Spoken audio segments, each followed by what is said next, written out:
According to the FBI Internet Complaint Center, in the year 2021, reported business email compromise losses came in at approximately $2.4 billion, up nearly 28% from 2020, and has consistently led the way in cybercrime losses for the past couple years.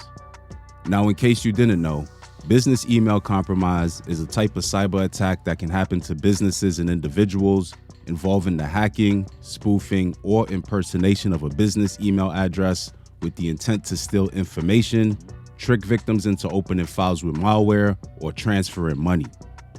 Now, this may all sound real simple, but in order for a scammer to successfully pull off a business email compromise scheme, there are 3 key steps that they must take. First, researching, then spoofing, and finally, money laundering. Now, y'all, it's really important we understand how these schemes work so we can have the knowledge to better defend ourselves and stay one step ahead of these fraudsters. So I'm going to quickly break down each of these steps. First, we got research. Research is important because scammers need to look into their potential targets and understand what vendors or partners the business or individuals are associated with. Also, when it comes to businesses, scammers will look for the email information for employees of the business, specifically those in positions to authorize payments. Scammers are aware that these employees are critical to the success of the scam since they have the authority to approve payments that the scammer, of course, wants to either fabricate or redirect into accounts that they control. LinkedIn is a hot spot for researching companies and businesses since many of these professionals are usually enrolled on the site, and depending on the privacy of their profiles, it may have valuable information that the scammer could use. Scammers may also visit the targeted company's website to locate email addresses, management hierarchy, and really any information that will be helpful in them running the scam. And like I've said in several other videos, there is so much information floating out on the web that the chances of a scammer stumbling on some useful info is very high. This is why we need to be very careful with information we're sharing online. Something as innocent as posting a picture at a work event with coworkers may be all a scammer needs to begin piecing together the best method to steal your online identity. Once the research phase is over, the scammer can now begin planning how they want to attack or spoof the target. And one of the most common techniques used in business email compromise scams is a technique known as spear phishing. Spear phishing is when a scammer executes an extremely targeted phishing attack on an individual with the goal to steal information. A common spear phishing technique is sending a highly customized phishing email from a spoofed address to the target, appearing to be from Zoom, Microsoft, or Google, asking to reset login details or accept some random meeting from an associate that they may work with. Nowadays, the chances of an employee using one of these applications is very high, and it all depends on the awareness of the target if they catch on that they're dealing with a phishing email. Scammers are aware that employees may not be as diligent with checking work emails as they are with their personal emails, but in this day and age, if you are in any type of job that's responsible for moving money, you could be a target. If you were to click on these emails, it may end up leading to more phony pages that appear legit, asking for email login details, which may be a normal step that you take throughout your workday. But just like that, your account will be taken over. If a scammer takes over an internal company email address, they could do a ton of damage in cooking up fake invoices, authorizing fake payments, as well as gathering additional internal company information. So please, y'all, be super careful when it comes to clicking emails at work, because if you're not only will your company get robbed, but you might just lose your job for negligence as well. I'm just saying. Scammers also attempt to trick employees by creating fake domain names that they register email addresses on that appear similar to legit business email addresses that they're targeting. For example, if you have to get an approval from your boss to make a payment to a vendor named Infamous Ghost Enterprises using this email here that a scammer knows your company does business with, the scammer can attempt to spoof that vendor's domain and create an email address such as this one or this one. Very subtle changes, but if you don't catch the spoofed email addresses, you could be asked to change payment account information on file to a new account or be sent updated wire instructions to a different account than usual for upcoming payment. Either way, you about to get zolled.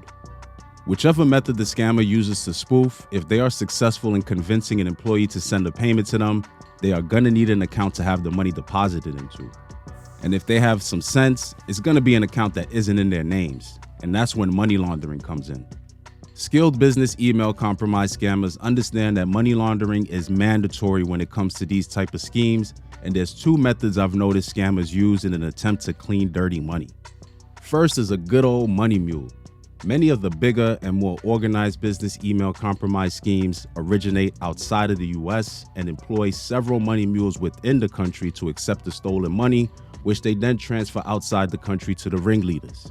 Operating this way makes it harder to spot the masterminds behind the schemes and makes it difficult for US law enforcement to retrieve stolen money after it has already left the country. Many times when there is a business email compromise scam arrest, it's usually the money mules who end up getting arrested, and considering how these scams keep happening, either these mules ain't snitching, don't know enough details to expose the leader, or it really is just that hard to track these crimes down outside the US. Your guess is as good as mine. Smarter money mules will use stolen and synthetic identities to create shell accounts for the purpose of moving stolen money, but that only works for so long because they usually end up connecting themselves with the phony account when it comes time for them to take their cut out for their services. And to add to that, these mules have to cover a ton of tracks while doing their scamming to lower the chances of getting caught, including hiding IP addresses, fake physical and business addresses, fake identification and business documents, and tons of other stuff. So yeah, it's easier said than done. So now that we got a better understanding of how the scam works, let's look into some notable business email compromise scammers and of course, how they got caught slipping. Monday, November 7th, 2022, Nigerian man Ramon Abbas, aka Ray Hushpuppi, was sentenced to over 11 years in federal prison for conspiring to launder tens of millions of dollars from online scams. Now we all know Hushpuppi, the flashy IG scammer who used to stunt hard online with his lavish life for the entire world to see. Well, he should have spent less time doing it for the gram and more time worrying about the crimes he was committing. Real talk.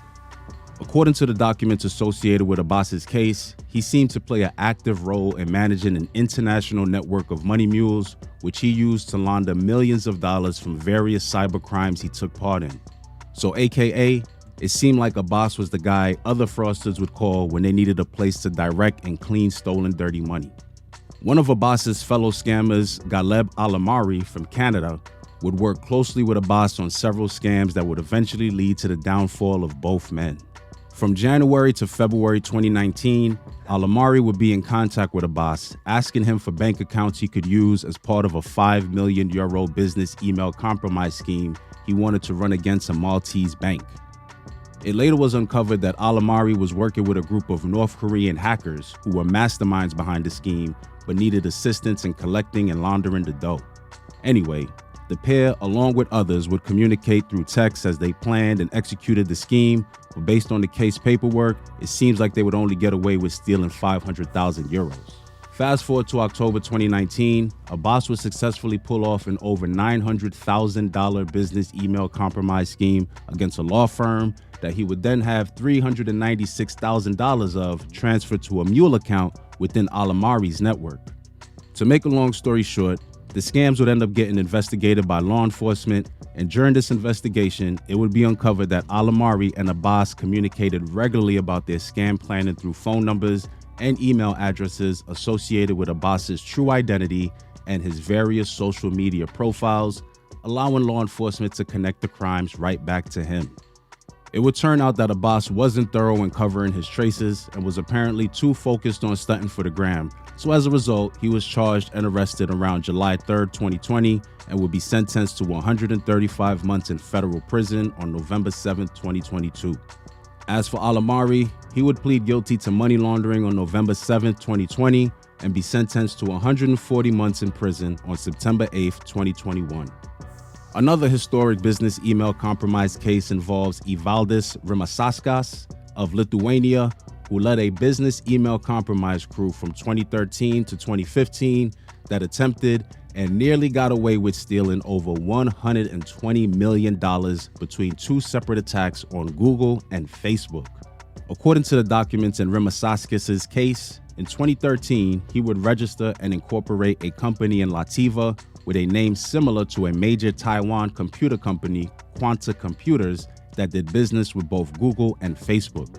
From this point, he would send spoofed emails to both companies posing as quantum computers, asking for payments to be redirected from Asia to the phony spoofed business he created in Latvia.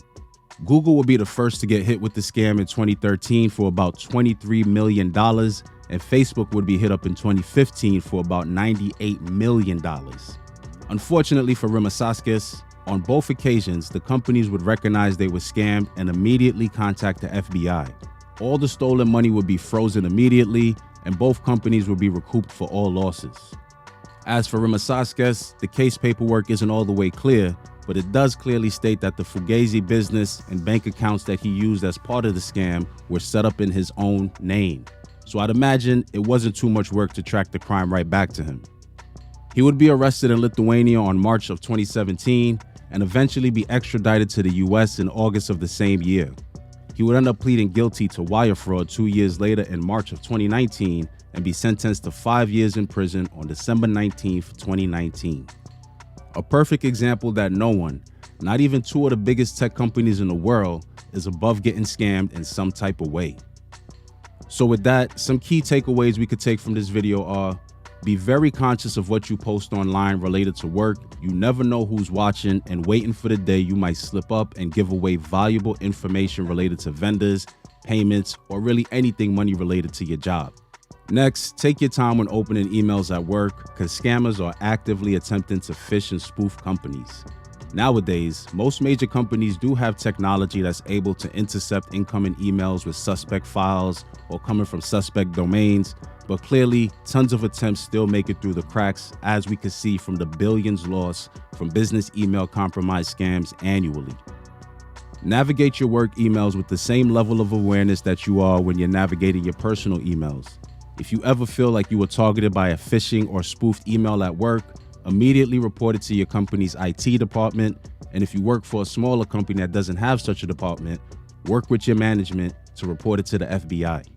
Finally, business owners should take the time out to regularly educate employees on how these scams work and the common red flags to look out for when navigating through emails or communicating with merchants. Also, if you're a business that regularly accepts or sends wires, you want to make sure you have a process for approving payments in order to confirm that all payments coming in or out are legit. But that's the end of the video. I hope you found some value in the information shared. If you did, please hit that like button and help me get this content out to more viewers. Also, make sure you subscribe to the channel to catch more of my content on white-collar crimes, scams, frauds, and of course, how to stay one step ahead of these fraudsters. All right, peace.